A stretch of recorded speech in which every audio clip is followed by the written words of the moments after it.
Alright guys, welcome back to the video. So today, got something a little bit different going on. Whoops. So this fan basically fell apart internally. It's a Milwaukee 0886-20 18 volt fan. So fortunately I've got all the parts, but I want to show you guys the failure mode. So here's what caused this to fail. So what happened is one of the kids obviously put an earbud rubber in there into the fan, which apparently vibrated enough. A number of these screws were actually loose.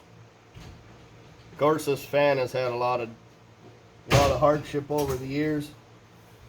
Like some of these pins are actually broken clean off. So we'll give everything a dab of super glue gel as we're going back together again. Hopefully we don't ever have to work on this. So here's one stud that's intact. Here's one stud that's broke. So this has been a really tough fan. We really put this through a lot of trouble. And one surefire way to know is my wife stole it for the bedroom. So this is our nightstand fan. And I said, hey, I need my fan back. It's about to be summertime. And she said, just buy another one. These outlast any other kind of fan. So the failure analysis is, I think these broke because the fan got thrown around a lot. And then possibly this earbud piece flapping about inside here caused the motor to come unscrewed. So what we're going to do is we'll treat these with some blue Loctite, and then we'll put the motor screws back in. So I would not be so surprised if these already would have had blue Loctite. I'm sure not red Loctite. Milwaukee never used red Loctite in my experience ever. The only thing I could see it happen might be SDS rotary hammers or things that are subject to extreme amounts of vibration. So we're going to clock the motor. I have a bad idea. Looks like we're on the holes now. So the way I've taken this fan off was probably not the correct way.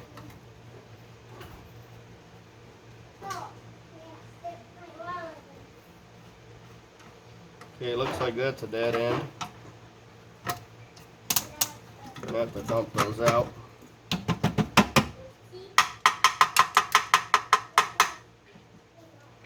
I'll show you in a minute how I got it apart.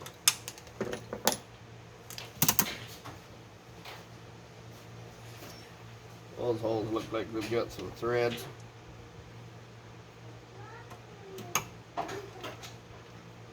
Oops. Now the magnet wants to do its work.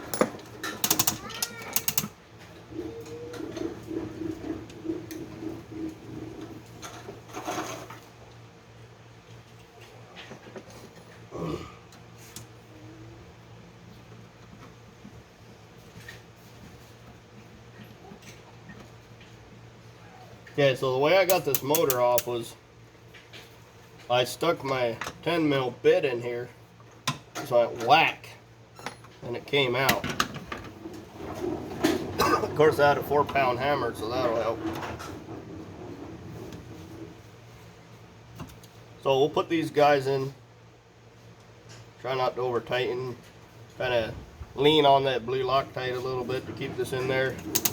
So I'm not altogether positive that the fan is supposed to come off because we got some remnants of plastic on there. So I think what'll work okay is we'll just put some super glue gel on here, because I've got a good bit of the shaft still left, so I don't foresee any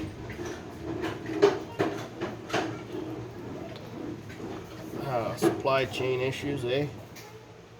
Just having trouble with this.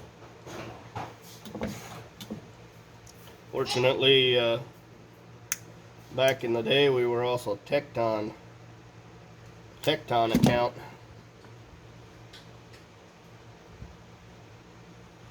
Alright, so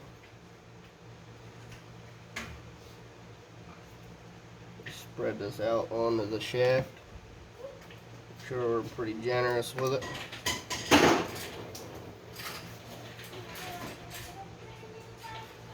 Alright, I'll try not to hold hands with my wife for a little bit. Hopefully I can clock this just right. So yeah, if you folks are wondering how this actually comes apart, I gotta be honest, I don't know. I really don't know. So we're gonna treat the plastic pins that are broken off. This is obviously Harbor Freight super glue. Not really too trustworthy of a product, I'd assume. Whoa! Bigger the gob, the better the job. There we go. Let's gob that on there. So the other thing, you could add just a smidge of super glue to every screw. See how much that does as far as holding it together. Alright, so you got everything together there. Let's cap this super glue just to make sure it doesn't get everywhere or run away or whatever it might do. Let's see which way. M18, let's put our lettering up right. It should be, yeah, here we got a locating pin broken off as well, so unfortunately, I guess something about paying the fiddler, I guess, is what I'm trying to say.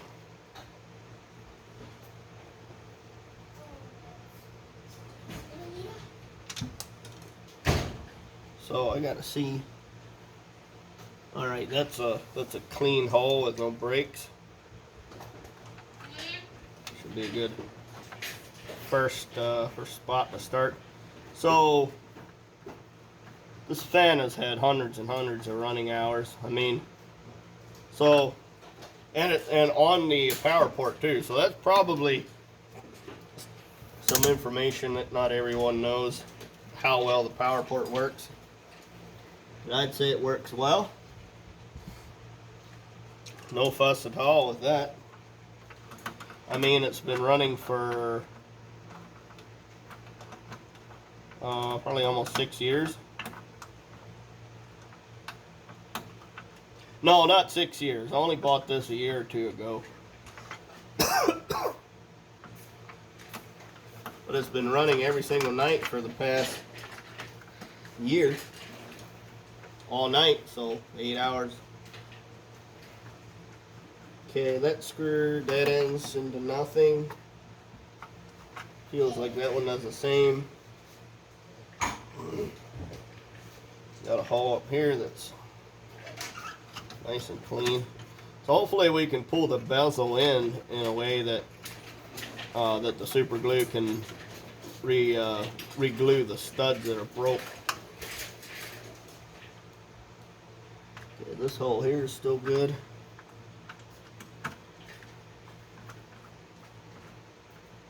So there was a bunch of noise from the fan when I pulled it apart.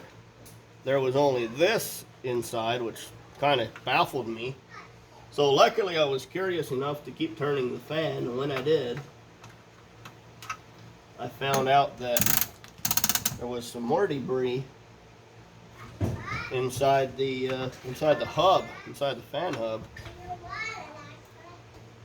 Okay, that one feels tight, so that's gonna be,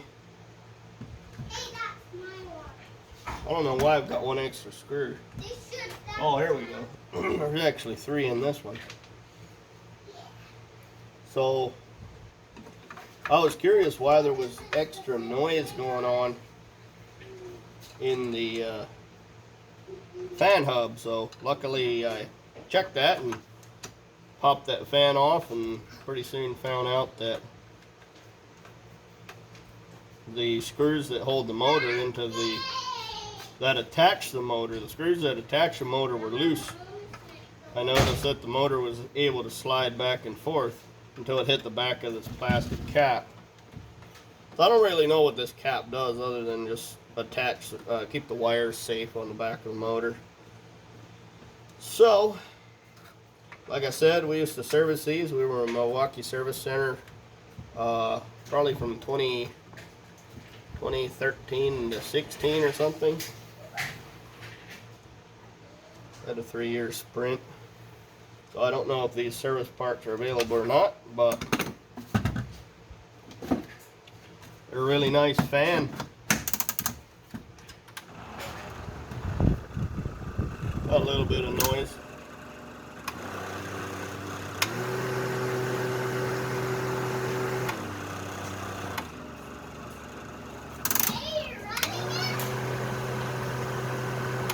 Pretty nice if it's in the winter time. You want to run a fan on your nightstand like we do, and just point it straight up in the air. It doesn't blow on anybody's face.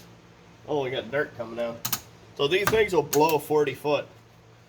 I used to trim horses, and I'd take my fan with me everywhere I went. You kind of had to keep the fan, kind of had to move the fan around, but with a 40-foot range, it obviously did a really nice job. And even with it a little bit farther back, 10, 20 foot, you know, the pattern would widen out, and it would be a very good, cheap option, portable option, compared to like a big commercial fan, which are, I think they're $300 to $1,000 for a good one, for an actual commercial fan. So that's it, guys. Thanks for watching. We usually do ATV stuff here, or diesel stuff, or Toyota stuff, but I'm trained in this, certified technician. So thanks for watching. We'll see you guys in the next one.